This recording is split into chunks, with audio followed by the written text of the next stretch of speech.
Ergo Proxy is the best dystopian anime that's been created. It explores the hard question of consciousness and what it means to be alive, not in trying to hand out the answers, but by forcing you to reflect and think for yourself what these ideas mean. This can be hard at first. Ergo Proxy does not hold your hand, and it makes it their mission to craft a story that forces you to put the pieces of the puzzle together yourself. And that's where this video comes in. As I've done many times now, I'll outline the events that led to the end of this world, as well as analyze the intentions of Proxy 1. I'll explain the events that transpire from the choices of Ergo Proxy, and make the story more digestible so you can clearly understand and, more importantly, reflect on what the story wanted to tell you. So let me be your guide through the apocalyptic future that serves as a lesson to us all. This is Making Sense of Ergo Proxy. In a distant, dark future, Earth has become uninhabitable following the catastrophic chain explosion of methane hydrate reserves beneath the surface. This event wiped out 85% of the human population, coated the Earth in thick, dark clouds, which hid the sun from the surface, and released toxic gas across the globe. The Earth at this point could no longer support life, and so the remains of humanity hastily began and finished the Boomerang Project, a spaceship that humanity would board and survive on while the Earth rehabilitates to its former glory, which at that time, like a boomerang, the ship will return to populate the Earth once again. But to ensure that their planet would return to being habitable, another project was put into place. The Proxy Project. If the planet was to make a recovery and be ready when humanity returned, someone would have to manage the Earth in the meantime. So man created Monster, the Proxies, a godlike being capable of creation and immortality. The 300 Proxies would construct dome-like structures to house life while the Earth recovered, ensuring that human culture never disappeared from the planet. To populate these dome structures, the Proxies were given partial knowledge of human DNA and womb systems capable of birthing semi-humans.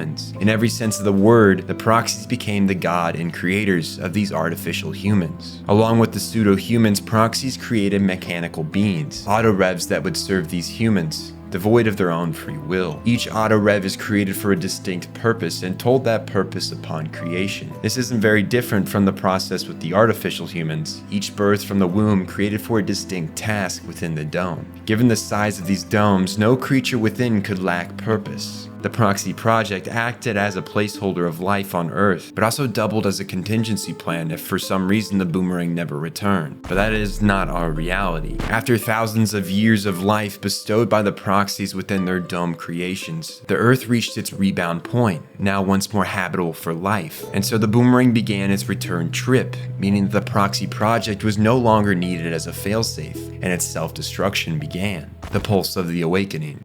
As Earth awakened to its former glory, the gods known as Proxies were no longer needed. They served their purpose of incubating life, and now was time they disappear along with their beloved creations. Their existence demonic to the humans. A failsafe was put into place to ensure the Proxies' fate of death upon their return. Their immortal cells are mortal to the sunlight. Once the sun returns, the Proxies will evaporate in the light. The gods can feel the pulse as the boomerang creeps closer to the Earth. The impending doom of their existence drives many mad, destroying their beautiful creations, feeling betrayed by them. Domes fall to destruction, the life within them destroyed or near to it. Few accept the fate of the pulse that grows stronger and stronger. However, there is a Proxy who vows to ensure that the original humans, his creators, remember the beings they damned. Within the dome of Ramdo, a consumerist society with skylines and concrete as far as the eyes can see, Proxy 1 creates a new god immune to the sunlight, a being he names Ergo Proxy, Agent of Death. Created using a part of himself, Ergo becomes his shadow. But like Frankenstein, Ergo cannot come to terms with his existence. To exist as a hairbringer of destruction for his creators is a burden he cannot house. This is where things get a bit murky. At some point, Proxy 1 appointed Donov Meyer as regent of Ramdo, his duty to oversee all of the city after Proxy 1 forsakes his creations, unable to destroy nor support its life anymore. Unlike other Proxies, he could not bring himself to usher ruin upon his creation, deciding that Ergo will be his retaliation against his creators. But given this duty was too much for Ergo, he fled the domed city and wandered the Arctic wasteland until he arrived at Mosk, a distant dome. Donov witnessed Ergo leave Ramdo, and not knowing of his existence, believed it to be Proxy 1. Enraged, believing his own god had abandoned their dome, he raised an army to travel to Mosque in rebellion. Meanwhile at Mosque, Ergo found compassion in Monad, the city's proxy. Monad outstretched her abilities to Ergo, giving him the option to forsake his memories and knowledge and become an artificial human. Selfishly, Ergo took this opportunity and became the human Vincent Law, but due to the overload of information, basically compacting the information of two beings into one, the payment for the procedure was Monad's cognitive ability. The proxy was locked into a coma for the sake of her beloved. An autorev named Amnesia was constructed for the purpose of safeguarding Ergo's memories in Mosque, but once this procedure was complete, Donov's army reached Mosque, razing it to the ground and capturing the comatose Monad. With the domed city destroyed, the citizens of Mosque, including Vincent Law, immigrated to the city of Ramdo. Proxy 1 no longer shows himself to Donov, creeping in the shadows to influence Ergo's story progression. Realizing that he can use Vincent's subconscious love for Monad as manipulation, Proxy 1 appears before the genius-created scientist, Daedalus, instructing him with the purpose of creating a pseudo-human version of Monad, given the name Real. He is also to watch over the comatose Monad that Ramdo now relies on to function since Proxy 1 has disappeared from the eyes of Donov. Daedalus becomes obsessed with this purpose God himself gave him and raises Real to maturity, where Proxy 1 directs her into working for the Investigation Bureau to force contact with the newly arrived Vincent, whose presence in Ramdo has led to some interesting ramifications. As a side effect to Vincent's assimilation into society as well as Proxy 1's influence, the Autorevs begin to be infected with a virus named Cogito when exposed closely to a proxy, acting as a computer virus that unlocks them from their programming, allowing them to act in their own volition, as if being given a soul. These infected Autorevs oftentimes lash out at their enslavers. The overwhelming sense of self after being leashed and restricted for years brings too much dread and pain. 99% of these infected Autorevs are instantly put down. The Bureau of Investigation has been tasked with looking into this issue, but the details are kept under wraps. Donov doesn't want the public to know of the underlying cause, as the people of Ramdo know not of the proxies, the womb systems, or the existence of the outside world. They are simply made to consume and to perform the tasks they were created for. Real investigates the virus spread, which all too timely coincides with the beginning of the pulse that marks the awakening and return of the boomerang. Death has finally arrived for the gods, and they must come to terms with their ending. Monad awakens.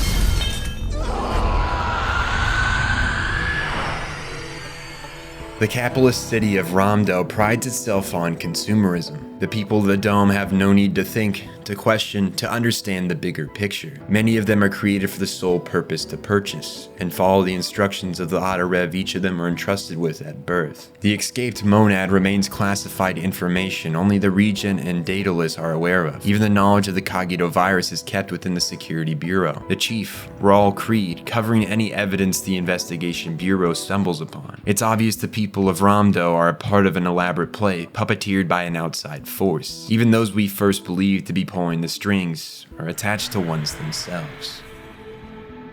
Over the past 20 or so hours, Real encountered both these mysteries. Her continued investigation of the Cogito virus leads her nowhere, each finding erased from public information, and to add to this, the husk of Monad had attacked her, though for the time she has not a single clue what the being was. Monad seems gravitated towards Real, possibly seeing her as a threat given their shared DNA. It's a bit of a jump, but not too hard to believe. Earlier today, she first encountered the newly arrived immigrant Vincent Law, a man who appears as straight as an arrow. It would seem in their one meeting, Vincent caught an attraction to Real. This interest in Real helps us decipher his next moves, as Real finds a strange message in her bathroom.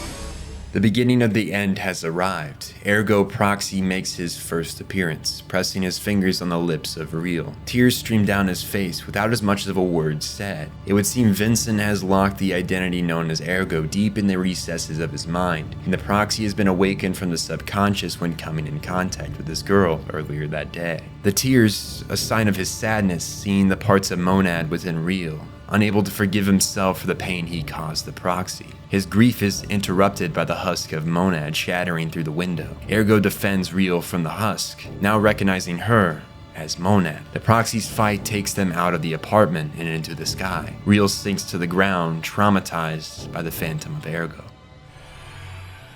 The regent promptly covers the incident. He labels Real, who is said to be his own granddaughter, as mentally traumatized and incorrectly memorizing the events of the night. Vincent Law was found collapsed near her apartment and is taken in for questioning and booked as an immigrant stalker, chosen as the scapegoat for the situation. Real is frustrated and unsure why her grandfather will not believe her. He refuses to answer any of her questions of what the beasts in her apartment were. Her Autorev Iggy has been wiped of any evidence of their encounter with Monad the day before. The only reason Vincent's charges are dropped is due to Real's insistence that he didn't do it, and Rawl's own questioning of the events. The chief shadows Vincent, believing there is more to the immigrant's history than what is available via public information, which is when Creed's life takes a nosedive. Racing through the crowd, Vincent attempts to shake Monad off his tail, the proxy mindlessly killing each being in its path, including Rawl's wife and newly born child. He watches on, his Autorev daughter collapsing to the ground, hands praying to its god, a sign of the Cogito virus taking effect, giving the robot known as Pino a soul. Vincent is chased into a corner where, in a primal instinct to live, Ergo appears from the subconscious and murders his former lover. Vincent collapses. Proxy 1 moves him to the train where he wakes up, a warrant out for his arrest. He decides his only choice is to flee the city of Ramdo. Real and the Security Bureau attempted to stop Vincent's escape, albeit unsuccessful. Rawl takes this as the end of Vincent. He fell out of the dome. If the fall didn't kill him, the viruses of the outer world will. The dust settles, the mystery unsolved. Real's Autorev Iggy is taken from her as punishment for pursuing Vincent, yet she still pursues knowledge, finding a map in Vincent's home of his escape route, Monad's corpse found on the way. Real confides in Daedalus for help. Given his obsession of his purpose to raise Real and oversee Monad, he researches Monad's corpse and charters a ship for Real to take outside where Vincent has fallen. After all, a proxy can't be killed by a simple fall. Though Ramdo would make you believe life outside the dome is impossible, a small commune exists just outside its walls. A large majority of those that travel out are killed by a virus that either was within the atmosphere or was intentionally inserted into their DNA by their creators, the original humans. Either the domes are like incubators, the human's immune system weak to this unknown infection, or the infection was the creator's way of ensuring these humans remain inferior. However, Vincent is no human and recovers, joining the humans here who are plagued with a desire to return to the capitalist city. The people are given false hope by Hoodie, a self-prescribed doctor, who feeds them lies of being in contact with Ramdo, on the precipice of getting them back into the city. Hoodie has good intentions in his deception. In his words, a lie is the truth until you recognize it as a lie. To see the truth behind those lies is probably the right thing to do. However, it may not necessarily bring happiness. He believes if he told them the truth, the commune dwellers would not be able to continue living. It gives them a false sense of hope that they'll be able to return. They'll like the garbage they pick from. Rondell deserted them for a reason. Vincent, however, is something they want back. Or more particularly, Rawl does. Following the death of his family, his only desire is the death of the man indirectly involved. After finding out he's alive, he sends a drone strike team to wipe out the commune. Real tries to convince Vincent to return to Ramdo. He rejects the idea, insisting on traveling to Mosque, where he believes he'll find answers to his past. They're at a standstill when the first drone strike commences, destroying Real's homeostasis suit and killing a child. Pino, the Cogito-infected Autorev daughter, learns here the finality of death for the first time. Real herself is in jeopardy of dying after being exposed to the virus in the air. Hoodie volunteers to return her to the dome, knowing full well the fate that awaits him. But as a man who could not let go of his life there, it's fitting he dies looking over the clock tower he used to tend. Vincent escapes on an airship named the Rabbit with others within the commune, many dying during the second drone attack. Rawl is absolutely pissed to have Vincent slip from his grasp, and he continues to spiral down a dark road of self-destruction. Vincent's only partner in his journey to Mosque is Pino. The others quickly grow too weak and die on the voyage. Vincent himself coming rather close, though we know his proxy body would not die from malnutrition. He eventually stumbles upon a dome, Karos, or more to say the people of Karos seize his ship and take him in. These people are locked in a war with the Auto Revs of a neighboring city, as we become aware of, Ashura. The war here has spanned generations, the reason for the carnage lost by time, yet the bloodshed continues. The humans use the womb system to create more soldiers for their fight. Their purpose for living, battle against the Autorev. Given their access to a life creator, life and death have lost all meaning for these people. Just as the machines can be replaced with the flick of a wrist, now so can humans. Here in this twin city, life no longer houses meaning. At Vincent's arrival, the Ergo Proxy, Sensei, awakens and is driven mad by the pulse. She begins killing the humans, and given the all too timely arrival of Vincent at this time, he is assumed to be the suspect, and they lock him in the brig. As the Autorevs storm the towers, Sensei continues her slaughter of the people, and as what remains of Karos burns, Vincent's personality of Ergo once more activates instinctually and begins to battle Sensei. It would seem proxies have some type of programming that when the pulse of the awakening begins, if two proxies are to meet, they would be forced to kill one another, an idea that would later be reinforced within another dome. Ergo murders Sensei, and Vincent is taken in by Kazkiz, a man with his own secret.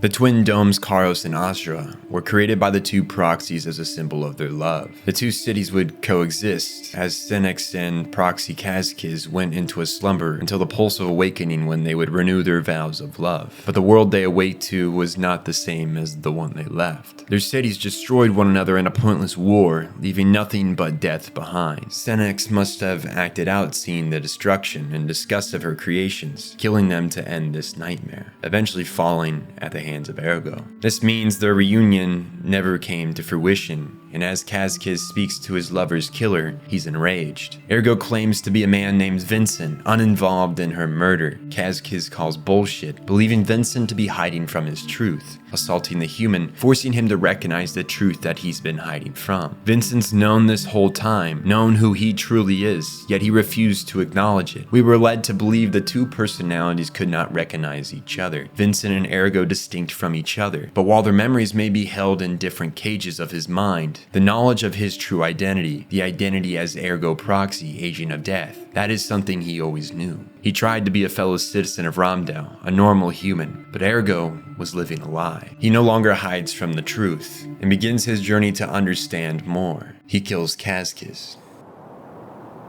The ramifications of Monad's death begin to set in. With the loss of the proxy, the dome has no source of power. Districts of Ramdau begin to lose electricity. The citizens begin to crumble mentally. The idea of living without the technology that solves their every issue is unfathomable. Daedalus introduces Real to the womb system, an assembly line for life, each citizen born with an intent purpose. Confronting her grandfather about this and the life outside the dome, something her grandfather told as impossible, she's once more met with no answer from him. It could be that Donav doesn't even have them himself, or answering these questions would expose the identity of the true puppeteer. Her insistence for answers means she's prepared for the next step of Proxy One's plan, so he sends 4 Kagito-infected Autorevs to attempt an assassination on Real, forcing her to leave Ramdau and seek out Vincent. Before she goes, Daedalus gives her 2 FP bullets. Experimentation with Monad cells have shown exposure to levels of light equivalent to the sun result in death, meaning that with these bullets, she can kill a proxy if she so needs to. With Iggy, Real departs to find Vincent and learn the truth about their world.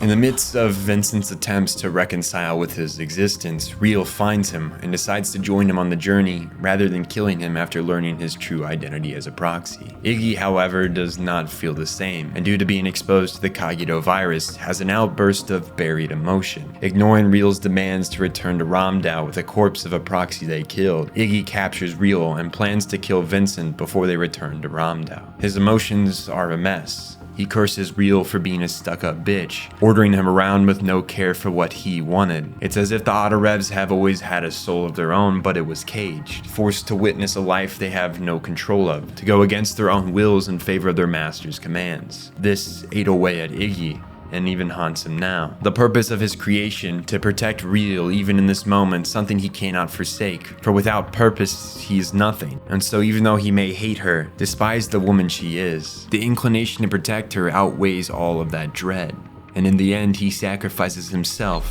to save her life.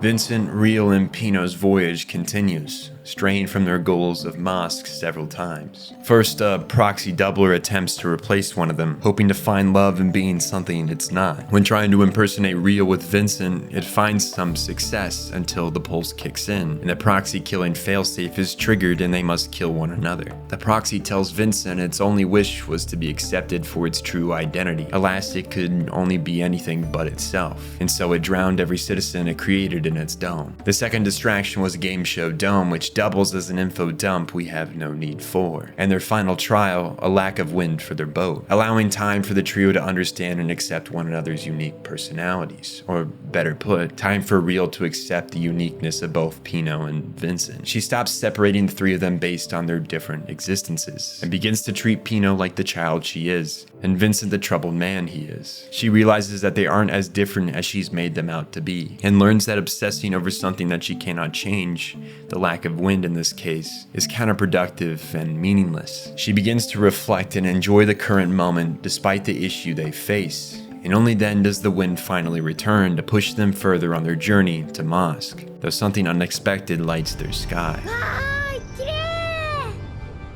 Rawl's mental state has continued to deteriorate. He's a very inward man and does not express what is bothering him, but in retrospective we know it's the death of his family, an obsession with vengeance. It comes out in bursts until it's too much for his ego to handle. Donov tells Rawl to forget about what he knows of the outside world, but unlike the regen, Rawl cannot sit on his ass and play pretend. He convinces Daedalus to research Monad's corpse and share with him any information on proxies. He starts digging into matters the regen wants under wraps, an aberration of Vincent coaxing him deeper into the secrets of the dome. Given how Vincent is nearing the Mosk dome, Proxy 1 pushes Rawl to act out through appearing before him like this. As Rawl learns more of the truth, Donov removes him from his position as chief, and in defiance, Rawl goes AWOL, breaking into a weapon facility and sending an ICBM missile named Rapture to Mosk. His hope that it would kill Vincent and give him the closure he seeks. Proxy 1 wanting the missile to destroy more of the ruins of Mosk, doing his best to ensure that Vincent, or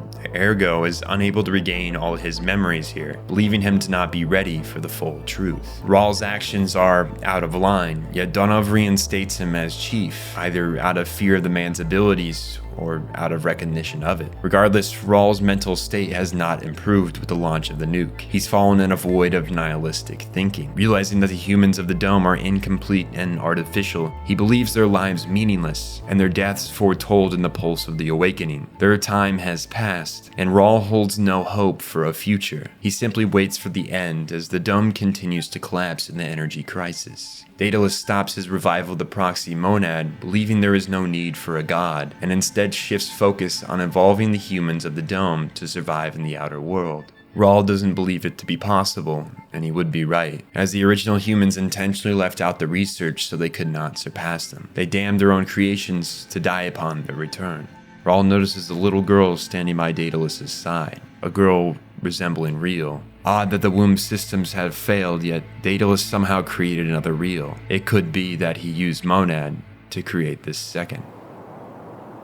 The party arrives at Mosk, and so does Proxy 1. Moving swiftly, he kills the robot Amnesia that was tasked with guarding the memories of Ergo Proxy. He leaves 2 clues for Ergo to find that would lead him along the path 1 has set for him. First, the necklace of Proxy 13, who is Monad, and a message on the robot. What was separated must become one. Real and Vincent know they must return to Ramdo, though they could never predict who was awaiting them.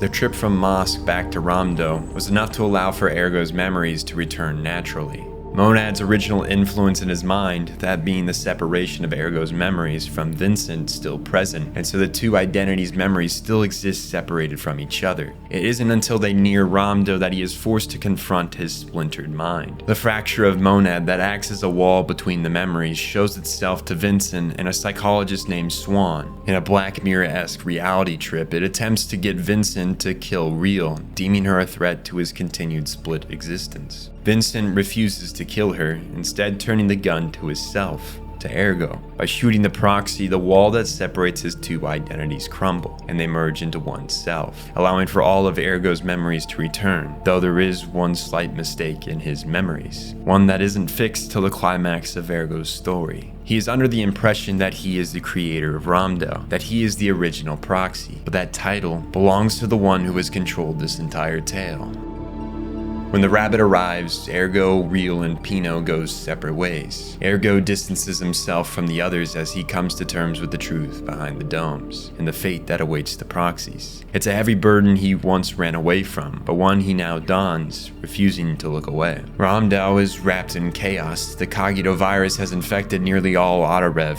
Power to the dome city is scarce. Some citizens have formed militias and are disposing of any and all Autorevs that cross their path. Others turn a blind eye to the chaos, believing that if they just continue the norm, that the system will reinstate control. Daedalus's evolution plan was a complete failure, and his obsession with Real has only heightened. It's his only purpose, and he sees the Doppler Real, who we'll call Real 2.0 for clarity, as a superior Real. He houses disgust for the original, who he sees as tainted by Ergo. Real's changed by being outside. She's not this selfish princess anymore, but a free-thinking individual who continues to fight for survival, even through the hopeless destruction of her home. Daedalus, on the other hand, has given up, accepted the death that Proxy 1 has spoken of to him, and wishes to just die with Real 2.0, though this Real is more interested in Vincent than him. After all, he did use Monad to create her. Raul roams Ramdell searching for Vincent, only wanting his death before the city crumbles. He enters the Regent's Hall, where Proxy 1 has murdered the obedient fool. Real sees her grandfather die, first believing the proxy to be Vincent, but as he touches her, it's clear that this isn't the man she knows. Raul too mistakes Proxy 1 for Vincent and takes a shot at him, wounding the proxy, but unable to kill him. Raul is injured as he searches for more FP bullets to kill the proxy, but knowing death is near, he returns back to his home. Ergo enters the Regent's room. Real must decide if she should kill him. He had asked her to do so if he becomes someone other than himself, which has happened. Vincent is no more. That identity has been absorbed into what was Ergo. Her love for Vincent stops her from pulling the trigger. He may have taken new form, but he's still the man she has grown fond of. She lowers her gun, and the chamber to Proxy 1 opens. The Deus Ex Machina reveals himself. Raul's self-destruction after the death of his family has left him a husk of the man he was when the story started. As he looks through his abandoned, destroyed home, he finds one of Pino's newly drawn pictures and a note left to him. He rushes to the mall where his world collapsed, to the spot where Pino awaits for him, only to be bumped by an Autorev on the way there, falling into a shard of glass. He had found a reason to keep on living too late. Fate was cruel to Raul till the bitter end. Life leaves him without the chance to see his daughter one last time. His Autorev finds him there, dead, and takes it upon itself to see that Pino escapes Ramdell alive. Ergo's memories were never his own to begin with. Proxy 1 created Ergo, giving this being his personal memories so that he would understand the hate he held for the creators. Ergo had hated the fact that his own memories were not his own, which is what led him to wipe them in the first place. Proxy 1 dismisses Real, telling her she served her purpose. This is between him and Ergo. He notes that he's told Daedalus to initiate the dome's self-destruction. As Real rushes downward to stop the countdown, Real 2.0 flies to her love, Ergo, and tells him that she can wipe his memories once more, and take away the pain he feels holding on to these memories. Ergo tells her that he can no longer hide from reality and rejects this offer. Real 2.0 drops Ergo as she goes alone to welcome back the humans as the sun evaporates her existence. Real is unable to stop the destruction of the dome. Ergo must face his other self in a final clash of purpose. Proxy 1, despite the destruction he has brought upon his creation Ramdo, loves the dome and its inhabitants. Alas, in a desperate grasp for survival, he chose to forsake it and in turn himself. One quotes that their creators must have given the proxies souls for a reason, as if to allow them to learn something from the insufferable experience they were forced into. He can't imagine what it is. To have to watch as the very purpose for their existence is destroyed, as they themselves will follow, is heinous. One deems their creators as monsters, just as their creations see the proxies as. After a brief skirmish, Proxy 1 lies there, beaten and dying as the dome starts to slide into the neighboring river. He tells Ergo he is free of the proxy curse, immune to the sun. One ensured this to be the case, as his one true desire was to leave a scar on the Creator's brave new world, a reminder of the demons they created and forsaken. Ergo Proxy was to be that scar, a shadow of the world that once was, a memento of the lost life deemed flawed and inferior. Real and Pino flee in the Rabbit along with Rao's autorev, as Ergo looks to the skyline, seeing the incoming ships housing their creators. He has come to terms with his origins, and looks at the current starry state of the world as reality. As he has learned, you have no choice of who you are born as, but you do have a choice in what you do with the life given to you. This world can be deemed insufferable and painful, but that is its reality. Yet even in the darkest of times, there is a light. There is some kind of happiness to be found, an inner peace. Ergo Proxy has accepted his role in the universe, and along with his friends, will continue to do the only thing beings of life can: to continue living.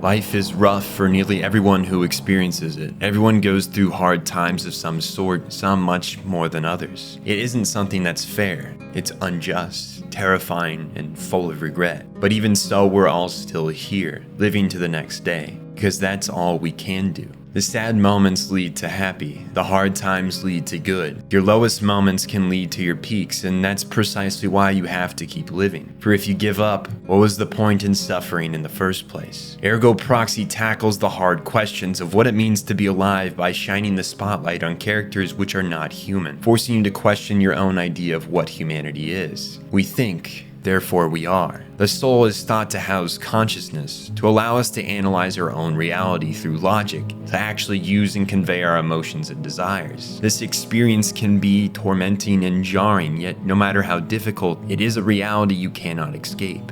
You are living, you cannot change that. More than anything, Ergo Proxy begs the question of what is happiness and love. We are shown the love felt by a creator of life, of how twisted and painful that feeling is to see your creation be imperfect. At the same time, we are shown the betrayal a creation feels when their own creator forces them to suffer. We are shown the love of a companion, the love of self. You're asked to question how happiness can be found in a world with so much to hate and dread. And by doing so, in questioning the negatives of the world, can lead some to become nihilistic, to believe that there is no good in the world and we're all better just giving up. But if that's what you took away from this series and its universe, I ask you to think again. You stopped halfway from the finish line. Precisely because of the suffering in the universe and the day-to-day of life, we can enjoy the moments of happiness. We can find something to give us a reason to continue when those hard times come our way. Raul gave in to the suffering, only to realize too late he still had something to live for. Ergo realized running away from the pain he's been burdened with only leads to a hollow existence. Real learned that tormenting oneself over the uncomfortable only makes life more difficult. If you are able to embrace all of the shit thrown at you, only then will happiness be truly found. Many go through life wanting to distance or even forget the memories filled with sorrow, but those memories are part of who you are. They're part of life, the people you've lost, the trauma you've experienced. This is all part of existence. We were born against our will,